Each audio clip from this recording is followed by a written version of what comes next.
there are cars stuck that can't move. It's insane.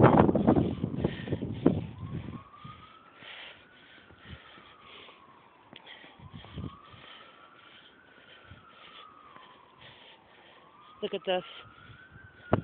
The car is going to be completely snowed in.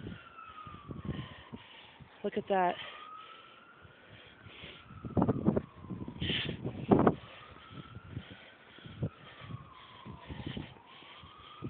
Luckily, it's not that cold out. I mean, it's tolerable, which I'm very thankful for because I don't have the appropriate layers on. There's Fallon and Blake up ahead because they had boots and I don't.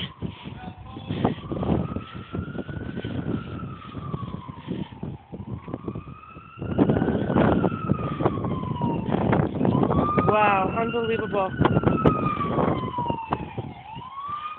The wind is blowing. I don't know if you can see that, but it's like a sandstorm of snow.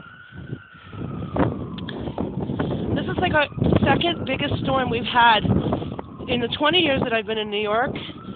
This is really extreme. All right, I'm going to try to walk onto the pavement now because it's time to turn in and go to Blake and Fallon's apartment.